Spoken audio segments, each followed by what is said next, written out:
അത്യാവശ്യം നല്ലൊരു ഔട്ട്പുട്ട് നൽകിയ ഒരു തെലുങ്ക് മൂവിയാണ്. നെറ്റ്ഫ്ലിക്സിൽ റീസെൻ്റ് ആയിട്ട് റിലീസായ court state versus a nobody എന്ന് പറയുന്ന ഈ ഒരു മൂവി. ഇത് പ്രസൻറ്റ് ചെയ്തിരിക്കുന്നത് തെലുങ്ക് നടൻ നാനിയാണ്. ഇത് പ്രൊഡ്യൂസ് ചെയ്തിരിക്കുന്നത് പ്രശാന്ത് ത്രിപുരണിയാണ്. സോ ഈ ഒരു ലീഗൽ പ്രൊസീഡിങ്സിൽ വെച്ച് തന്നെ സ്റ്റാർട്ട് ചെയ്യുന്ന ഒരു മൂവിയാണ്. പിന്നെ അങ്ങോട്ട് ആ ഒരു കോർട്ട് പ്രൊസീഡിങ്സ് എങ്ങനെയാണ് ഈ ഒരു ചന്ദ്രു എന്ന് പറയുന്ന ഒരു ക്യാരക്ടർ ഇതിൽ നിന്നൊക്കെ രക്ഷപ്പെടുന്നത് എങ്ങനെയാണെന്നുള്ളതാണ് ഈ ഒരു മൂവിയുടെ ഹൈലൈറ്റ് ആയിട്ടുള്ള ഒരു സ്റ്റോറി.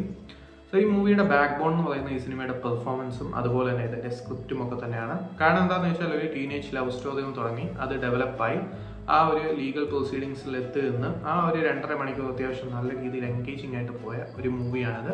അതുകൊണ്ട് തന്നെ അത്യാവശ്യം നല്ല ഔട്ട്പുട്ട് നൽകുന്ന ഒരു മൂവിയാണ്. അതുകൊണ്ട് തന്നെ ആരും മിസ് ചെയ്യാൻ പാടില്ലാത്ത ഒരു കൈൻഡ് ഓഫ് മൂവിയാണ് court state versus a nobody എന്ന് പറയുന്ന ഈ ഒരു മൂവി. സോ ഈ മൂവിയുടെ ഒരു ഏറ്റവും വലിയൊരു പോസിറ്റീവ് എന്ന് പറയുന്നത് ശിവാജി എന്ന് പറയുന്ന ആർട്ടിസ്റ്റിൻ്റെ പെർഫോമൻസ് ആണ്. ആ ഒരു ക്യാരക്ടർ തന്നെ അത്യാവശ്യം നല്ല രീതിയിലാണ് ആ ഒരു റൈറ്റിങ്ങിൽ തന്നെ ഡെവലപ്പ് ആയിരിക്കുന്നത്. ഇദ്ദേഹത്തിൻ്റെ പെർഫോമൻസ് കൂടി ആകുമ്പോൾ അത്യാവശ്യം നല്ലൊരു ഔട്ട്പുട്ട് നൽകുന്നുണ്ട്. പിന്നെ പറയുകയാണെങ്കിൽ ഹർഷ് റോഷനും അതുപോലെ തന്നെ ഈ ഒരു ശ്രീദേവി എന്ന് പറയുന്ന 2 ആർട്ടിസ്റ്റുകളുടെ പെർഫോമൻസ് രണ്ടുപേരുടെയും ആദ്യത്തെ സിനിമയാണെന്ന് തോന്നുന്നു. സോ അവരുടെ ആ ഒരു പെർഫോമൻസ് എടുത്തു പറയേണ്ട ഒന്നാണ്. പിന്നെ പറയുകയാണെങ്കിൽ പ്രിയദർശി പുലിക്കോണ്ടയുടെ പെർഫോമൻസ്, അദ്ദേഹത്തിൻ്റെ പെർഫോമൻസ് എടുത്തു പറയേണ്ട ഒന്നാണ്. കാരണം അദ്ദേഹത്തിൻ്റെ ആ ഒരു പെർഫോമൻസ് ആണ് ഈ ഒരു മൂവിയുടെ വേറൊരു പോസിറ്റീവ് എന്ന് പറയുന്നത്. പിന്നെ പറയുകയാണെങ്കിൽ ഈ മൂവിയുടെ സ്ക്രിപ്റ്റും അതുപോലെ തന്നെ സ്ക്രീൻ പ്ലേയും ഒരു വലിയൊരു പോസിറ്റീവാണ്. ഒരു ഡെബ്യൂട്ട് ഡയറക്ടർ ആണെങ്കിലും അത്യാവശ്യം നല്ല രീതിയിൽ ഡയറക്റ്റ് ചെയ്ത ഒരു മൂവിയാണിത്.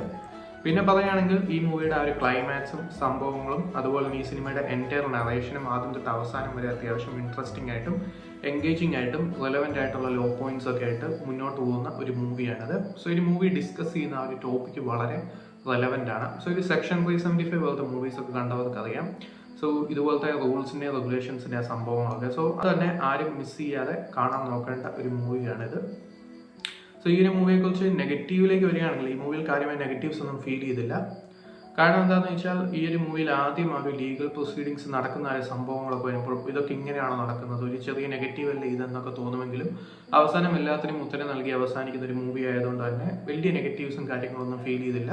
ആദ്യം തൊട്ട് അവസാനം വരെ എൻഗേജിങ് ആയിട്ട് കണ്ടിരിക്കാൻ പറ്റുന്ന നറേഷനാണ് മൂവിക്കുള്ളത്. സോ എല്ലാവരും മിസ് ചെയ്യാതെ കാണാം. നെറ്റ്ഫ്ലിക്സിൽ ഈ ഒരു മൂവി അവൈലബിൾ ആണ്.